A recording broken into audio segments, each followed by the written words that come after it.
आपके गोद में हम विराजमान हो रहे हैं। तो जैसे आप चर्चा अच्छे से करवाएंगे, जैसा करवाएंगे आप करवाएंगे, क्योंकि उस टाइम गुरु की वाणी होती है, तो इसलिए इसमें घबराहट होती है इस मंच पे। तो इस मंच का आदर सम्मान सबसे पहले हमें करना चाहिए, क्योंकि इस मंच पे गुरु विराजमान है, गुरु के गोद में गुरु बहन विराजमान होती है। तो इस टाइम हमारे गुरु हैं वो। तो ये मंच में इधर उधर जा रहे तो उस पर छेड़ाखानी बिल्कुल भी नहीं अच्छा है। सबसे पहले तो हमें ये आदर सम्मान अपने गुरु का मंच का करना चाहिए, क्योंकि मजाक नहीं है ये अपने शिव गुरु का मजाक नहीं है। चर्चा हो रही तो चर्चा पे ध्यान और उसका मान सम्मान। तो अभी हमारे सारी गुरु बहनें जो है सब शिष्य बन चुकी हैं, फिर भी अभी कई चीजें ऐसी है जो पता नहीं है। अभी कितने लोगों का आज पता नहीं होगा गंगा दशहरा है, इसमें से सबको पता है? नहीं होगा, सबको नहीं होगा, सबको नहीं होगा, उसमें से एक आध होगा। मैंने यही तो बोला है। तो इसमें आने के बाद देखिए अभी पता लग गया ना कि इसमें ये है। और कई गुरु बहनों को ये पता नहीं है कि मिट्टी का दिया होता है, मिट्टी का दिया दोबारा यूज नहीं होता है। तो ऐसे करके छोटी छोटी बातें हमें कहाँ मिलती है? ये चर्चा में। तो चर्चा में हमें सीखने को मिलता है, ज्ञान मिलता है, और जो हमें यहाँ रखना है ये छोटी छोटी चीजें ही जो है ना, इसी से हमारे मनोबल बढ़ता है कि आज हमें ये सीखने को मिला, कल हमें ये सीखने को मिला। एक गांव में गरीब दोनों मियाँ बीवी थे, तो दोनों मियाँ बीवी जो है तामसी भोजन करते थे।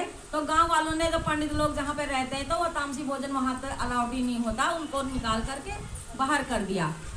पर दोनों मियाँ बीवी इतने भोलेनाथ के इतने भक्त थे, इतने भक्त थे कि वो अपने भोलेनाथ को 24 घंटे मानना नहीं छोड़ते थे। 24 घंटे सुबह शाम नमः शिवाय जो भी खाते थे वही भोग लगाते थे। उनको नहीं पता कि भगवान क्या खाते हैं क्या नहीं खाते हैं।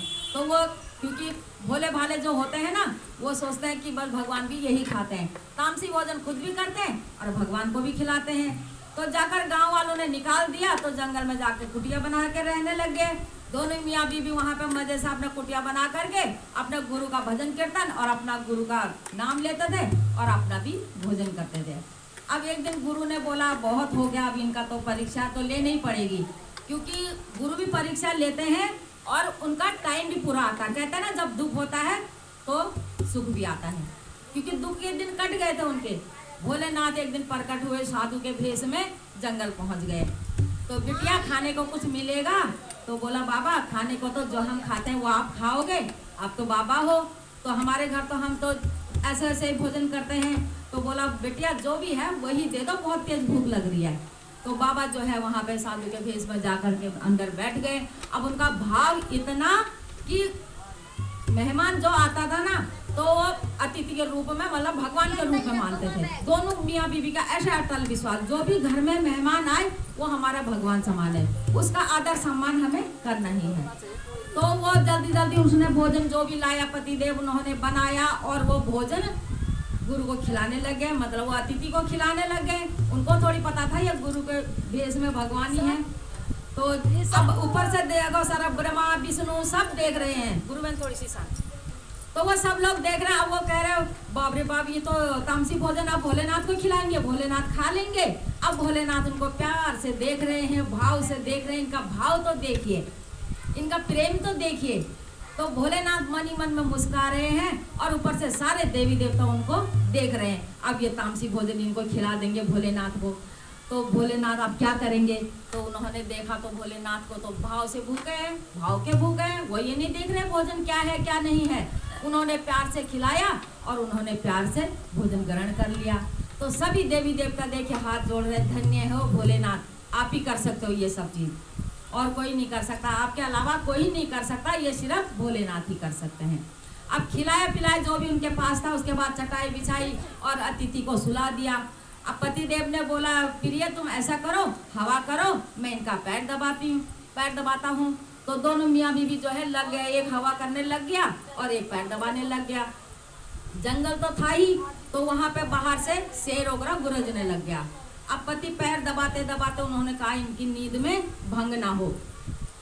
कितना भाव प्रेम है, देखिए कितना मानते हैं, अतिथि देवो भव। तो उन्होंने पैर दबाने लग गया, हवा करने लग गए। पैर दबाते दबाते बाहर से आवाज आई शेर की गुरजने की। तो बोला प्रिय इनके नींद में भंग हो जाएगा, आप हवा करते रहो और मैं बाहर जाके देखता हूँ। तो मना करा पत्नी ने कि आपको कुछ हो जाएगा तो आप रहने दीजिए। बोला नहीं नहीं, हमारे घर में जो मेहमान आए हैं और इनका नींद भंग नहीं होने चाहिए, क्योंकि ये हमारे भगवान समान हैं। तो इतने में पति गए, उनको बोल के गए कि जब तक सुबह नहीं होगी इनमें हवा करते रहे, जब तक इनकी नींद नहीं खुलेगी। तो पति बाहर गए, शेर ने धाड़ा खूनम खून। अब वो हवा करते करते कुटिया में से उन्हें पति पे ही नजर है, हवा कर रही है, पति पर नजर है, रो रही है और अपना हाथ नहीं रोका, क्योंकि पति के आज्ञा बहुत मानते थे।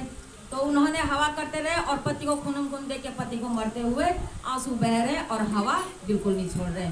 अब सवेरे हुई, नींद खुली, अतिथि की जब नींद खुली तो उन्होंने बोला आपका पतिदेव कहाँ है, आप रात भर हवा करने में लगे थे। बोला हाँ, मेरे पतिदेव तो बाहर, पता नहीं उनको कुछ हो गया है, तो शेर वेर आए तो उनको मार दिया है। तो उन्होंने बोला, भोलेनाथ ने बोला साधु के रूप में जो थे, उन्होंने बोला मेरे कारण आपके पति चले गए हैं, तो ये सारी गलती मेरी है। कह रहे नहीं नहीं साधु महाराज, आप ऐसा मत बोलो, ये मेरे शायद इतना ही लिखा होगा मेरे साथ उनका। तो उन्होंने बोला आपके जो भक्ति भाव है ना, मैं इससे बहुत प्रसन्न हूँ। तो उन्होंने बोला कि आप प्रसन्न हो, जो उनकी पत्नी थी, जो पति मर गए थे, उनकी पत्नी ने बोला अगर आप इतना प्रसन्न हो तो ये भक्ति के वजह से तुम मेरे को इतना वरदान दे दो कि मैं अपने पति के साथ शहीद हो जाऊं। उन्होंने बोला नहीं नहीं, तुम्हें ऐसे शहीद होने की जरूरत नहीं है। तो उन्होंने जो है भोले बाबा अपने रूप में आए और उनको जिंदा कर दिया, उनके पति को। तुम्हें शहीद होने की कोई जरूरत नहीं है और तुम्हारे इतना सेवा पानी से मैं बहुत प्रसन्न हूँ, तुम मांगिए और भी क्या मांगना है। तो बोला भोलेनाथ देखिए, हम लोग होते गाड़ी बंगला पता नहीं क्या क्या मांग लेते हैं, लेकिन उन्होंने दोनों मियाँ बीवी ने क्या मांगा, हे भोलेनाथ आप इतने प्रसन्न हैं, आपने पति तो जीवित कर ही दिया, बहुत उपकार किया है, लेकिन आप अपने शरण में ले लीजिए, आप हमें मुक्ति प्रदान करिए।